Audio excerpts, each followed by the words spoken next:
Welcome to Green TV, the show dedicated to positive, green, New Deal solutions and the candidates that advocate for them. Green TV is the only show of its type in the entire nation. I'm Gail Farrell-Parker, and joining me today is my new friend, Jasmine Goins. Hi, Jasmine. Hi. Green TV is about green, New Deal, eco-jobs for the economy, new jobs, positive solutions, eco-capitalism. Prices must tell the environmental truth. Green TV is about the green industrial revolution, solar jobs, wind jobs, geothermal jobs, rail jobs, weatherization jobs, conservation jobs, efficiency jobs, lots of new jobs. Green TV is about building green neighborhoods, walkable, bikeable, pedestrian, and rail-friendly communities. It's about having cleaner air and cleaner water, about cutting taxpayer subsidies to zero for fossil fuel, big oil, and big auto. Green TV is about renewable energy, free energy, clean energy. Rail built anywhere in America benefits all of America. Rail can move people, the economy, and the nation forward. And now, these short messages. I'm Audrey Clement, the independent candidate for Arlington County Board. As a 13-year Westover resident and civic activist with a PhD in political science and service as a congressional fellow, I'm running for County Board because Arlington faces several crises that County Board has failed to address. Among them, overcrowded schools, loss of green space, and an office vacancy rate double the historic average. If elected, I pledge to emphasize basic services like streets, schools, libraries, and public safety, seek tax relief for residences and businesses, and stop the exodus of federal agencies from Arlington. Promote consolidation of housing programs to improve efficiency. Promote installation of efficient renewable energy in all public schools, and provide a voice on County Board for all taxpayers. If you share my agenda, then spread the word about my candidacy. Donate to my campaign. Together we can make the Arlington way more than an empty phrase. I'm Audrey Clement, and I authorized and paid for this. Ron Fisher is asking all candidates for public office to make implementing the UN Sustainability Development Goals target action plans part of their platform on both the state and local levels. Ron Fisher is a retired U.S. Navy captain and former nuclear submariner and engineer, a pacifist who advocates for the elimination of all nuclear weapons. Ron Fisher is a father, a husband, a grandfather, and the executive director of PeopleNow.org, an independent Green candidate for delegate to Virginia's General Assembly from the 49th District. Ron Fisher supports renewable energy and more trains, less traffic. Vote for more trains, less traffic on November 7th. Vote for Ron Fisher. I'm Ron Fisher, and I authorized and paid for this message.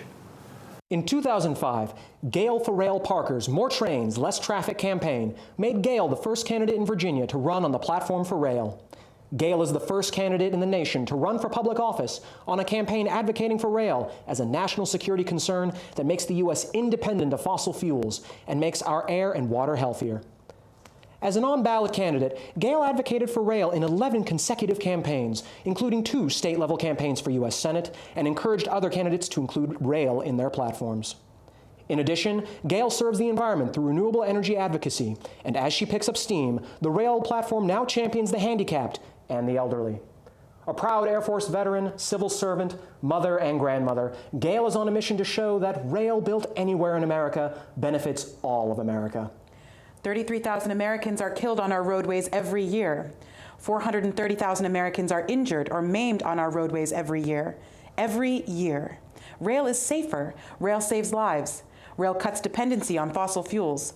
We can build high-speed rail nationwide for half the total cost of rebuilding roadways and bridges. Rail is fiscally conservative and socially responsible.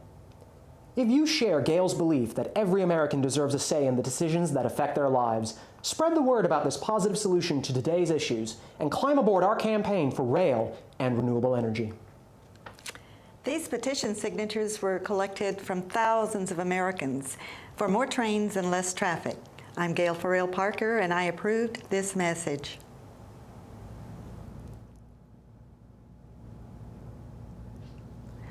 There are several noteworthy rail projects in the works. High-speed rail under construction in California and in Florida. California high-speed rail uses public financing, and Florida's high-speed rail is privately financed. Something new is coming to South Florida. Not a trendy club or restaurant, not a new artsy festival. A train, a brand new, modern, 21st century high-speed train made right here and creating jobs in the USA.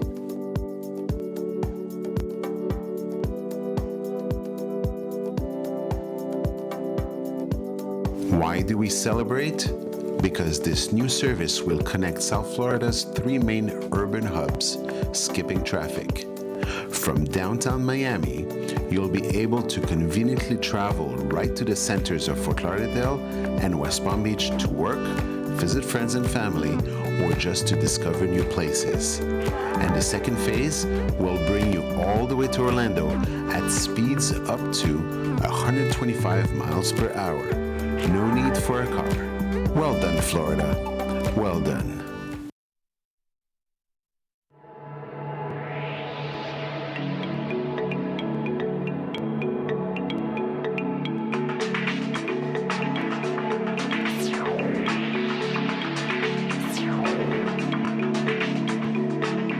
By the year 2030, California's population will increase by 30%, surpassing 50 million.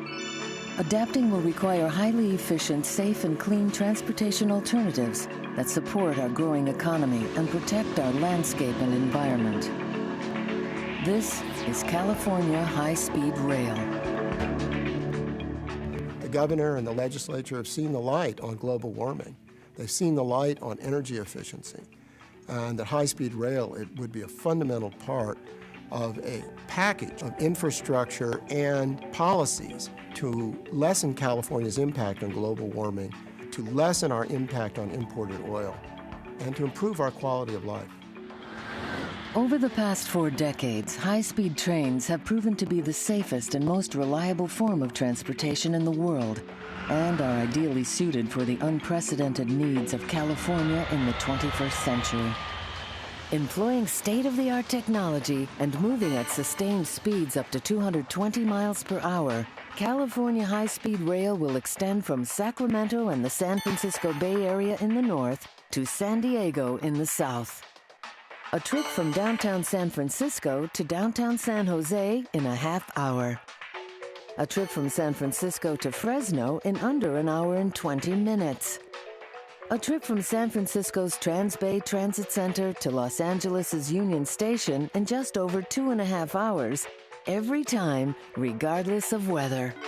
We want to succeed, and we want to grow our economy. We want to be viable in the future. We're not going to be viable unless we have a world-class transit hub. We want to do the finest intermodal transportation hub west of the Mississippi. We want the Grand Central Station on the West Coast, and that's our Transbay Terminal.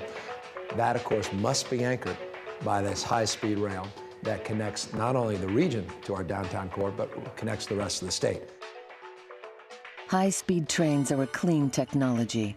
Running on electric power, high-speed trains will help California meet critical air quality and CO2 standards, while also protecting our landscape by using existing right-of-ways and promoting sustainable development.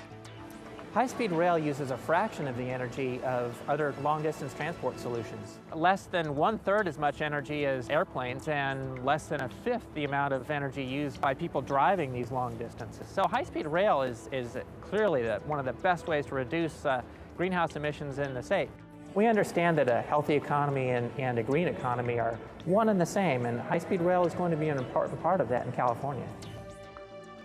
Requiring no operating subsidy, high-speed trains will strengthen California's economy, creating as many as 450,000 new permanent jobs. Benefits will be immediate. moving safely on improved separated grades, slated for construction over the next decade, California's rail and road network will be vastly improved. I believe we need to focus on the future. We need to focus on our next generation. What is our planet going to look like? How is our next generation going to get to work? We need to think about the benefits in the long term and not just today. To secure California's transportation future, the California High-Speed Rail Authority is acting now to preserve right-of-ways and complete engineering and environmental studies critical for building the system. The options are either expand the highways, expand the runways, and expand the airport gates, all at a cost of over $82 billion. We can build a high-speed train for half that cost. High-speed transportation is an essential element of ensuring that California is attractive to business people and to investors in businesses and to people who want to work in those businesses. I think it's going to be essential for our economic future of the Bay Area to have high-speed rail. The convenience is extraordinary. The competitive, again, advantages of being able to have choice as it relates from moving north to south across the state is incredibly important.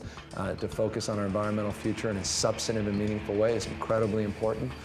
This is really about the future, not only of the San Francisco Bay Area and Southern California, it's the future of the state, this country, in terms of its competitiveness. And this is a vision that we can manifest in our lifetime. Let's just get moving, let's build this high-speed rail. High-speed trains are a clean, safe, and cost-effective alternative for the transportation needs of the California of the 21st century. It is time once again for California to innovate. It is time once again for California to lead the way. This is high-speed rail.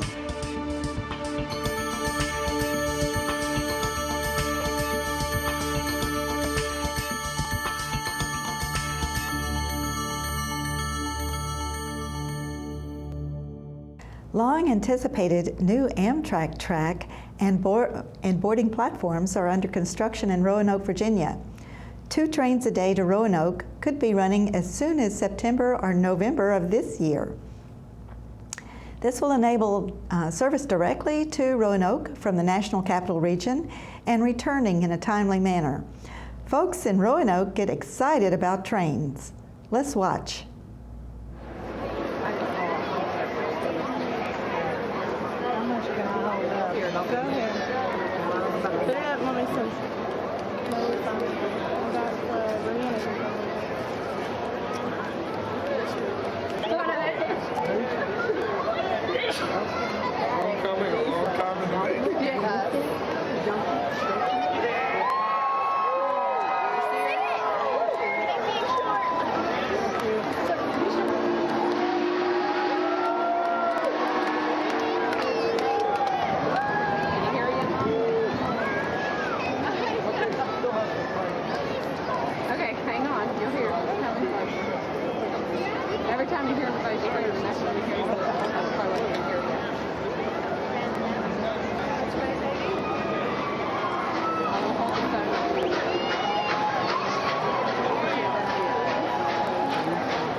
That was Engine 611, and here are some reasons to visit Roanoke, Virginia.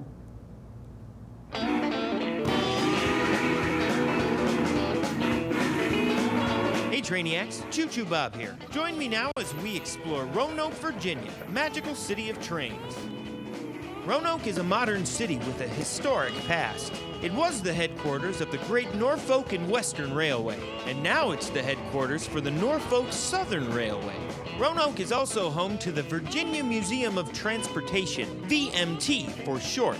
This place is amazing. There's a huge display of antique automobiles. There's a super old Studebaker and a really cool old Mack truck. Look at all the chrome on that trailer. The VMT has fire trucks and a blaze orange snowcat. You could really claw your way over anything with those tracks. Get it? Claw? It's a cat joke. There's also some airplanes inside the museum. Hop inside and see for yourself. Be sure to check out the giant model railroad while you're there too. It's a beauty. Best of all, the VMT has tons and tons of real trains. Here's the Norfolk and Western 1218. This is an articulated steam locomotive with a 2664 wheel arrangement. Built in 1943, it was the strongest pulling steam locomotive of its time. It hauled heavy coal trains and sometimes passenger trains. That was some pretty cool stuff, but obviously the most exciting train in Roanoke, Virginia is the Norfolk and Western J611. In 2013, the VMT started the Fire Up 611 campaign to restore the old locomotive to operational status, and let's just say it was a huge success. In early 2015, the 611 hit the rails once more and has been taking trainiacs on excursions throughout the eastern United States. What an incredible locomotive. It's really the crown jewel of the whole museum collection. Hey, maybe you could ride the 611 someday. Wouldn't that be incredible? Wow, the Norfolk and Western J611 and the Virginia Museum of Transportation. Two great reasons to visit Roanoke, Virginia, magical city of trains. Thanks for watching, everybody, and I'll see you out on the rails. That was Roanoke, Virginia, or we could visit Norfolk, Virginia. The Tide light rail system in Norfolk is about 7 miles long, which is the length of light rail advocated for Fort Belvoir rail from Huntington Station to Fort Belvoir.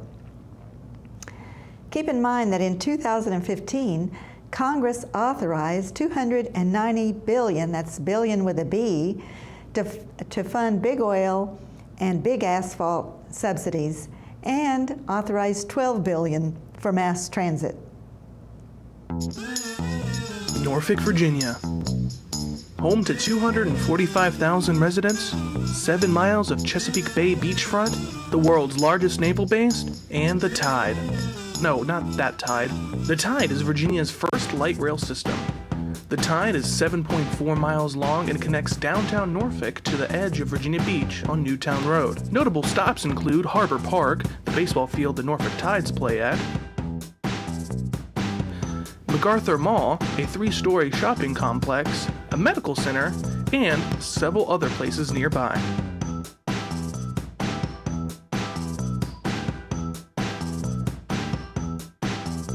In October of 2007, the Federal Transit Administration funded the construction of the light rail for $232 million. There was an additional $32.8 million in federal funds through the American Recovery and Reinvestment Act. The Tide's operation costs are at an estimated $5.7 million a year that are paid through city taxes. On April 17, 2012, 8 months after the opening, the Tide reached 1 million riders at an estimated 4,900 daily customers.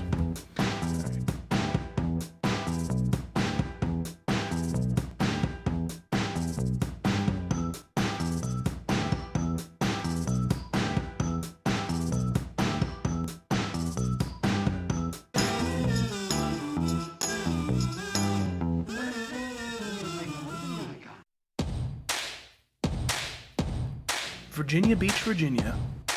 Home to 450,000 residents, 35 miles of beachfront property, 4 military bases, and no Tide. Again, not that Tide. The city proposed a plan to extend the Tide 3 miles into Virginia Beach, which would end near town center. The state offered to pay $155 million of the proposed $327 million, but the city would have to come up with the rest. 3 million people visit Virginia Beach each year through tourism, so having a rail system through the city would be beneficial. In fact, Virginia Beach already has an existing rail line running through the city, but it hasn't been used in years and would probably need to be replaced. So what do you think? Should Virginia Beach extend the light rail? Should they go all the way down to the oceanfront or stop at Town Center? Do you think it's worth hundreds of millions of dollars to construct it and then millions of dollars thereafter to keep up with operation costs? I guess we're just gonna have to wait and find out what happens.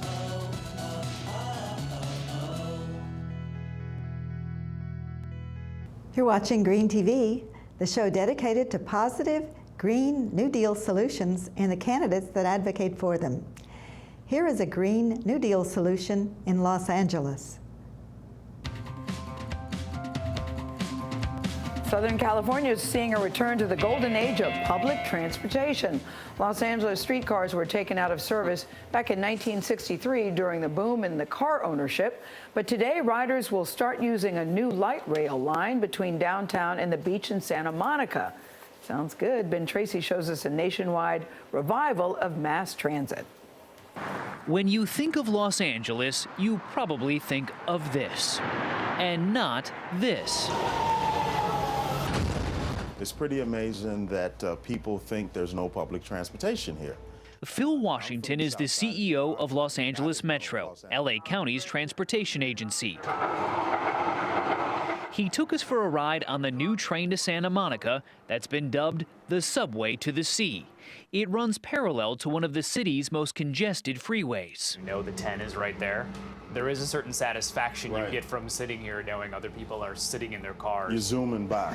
You're zooming by, and they are in the one vehicle, you know, looking straight ahead. In the past 25 years, LA County's rail system has grown from 0 to 106 miles of track, its color-coded lines extending in all directions. But having spent $1.5 billion on the 6.6-mile extension to Santa Monica, will the estimated 48,000 weekday riders Metro projects actually show up? We believe we're going to blow those ridership projections out the window. Why are you so confident? Because the culture is changing. People are riding trains and all over the country. In 2014, Americans took 10.8 billion trips on all forms of public transportation, the highest ridership in 58 years, driven in part by the millennial generation. We know that millennials and young people like this are waiting longer to get their driver's license. It's so much wasted time that we're in our cars. 28-year-old Lauren Courtney takes the train to get to her job in LA. She got rid of her car, which she found to be more of a burden than a benefit. I do think the trend is that you have a population of people in this city that are choosing to live places where there's metro stops. It's not just this city. In the past decade, more than 200 miles of rail have opened in cities where cars have long been king. From Salt Lake to Seattle, Dallas to Denver. In most cases, voters have agreed to raise taxes to pay for transit. Denver's 23-mile-long rail line from the city's airport to downtown is the first part of a planned 122-mile system. Its revitalized Union Station has spurred nearly $2 billion in development, new restaurants, retail, housing, and a hotel. Portland just built a bridge over the Willamette River that is open to anything but cars. How much of a game changer is this line? This is huge. It's huge. In Los Angeles, Phil Washington expects the rail system to triple in size in the next 25 years. Do people like public transportation, or do they just really hate traffic? I'll take both. I'll take both. Let me put it this way. If we don't do anything, we're going to be eaten alive by congestion. He knows prying Angelinos from their cars may be a tough sell, but he's betting many will eventually get on board. For CBS This Morning, Ben Tracy, Los Angeles.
Renewable energy is free energy. It's clean energy.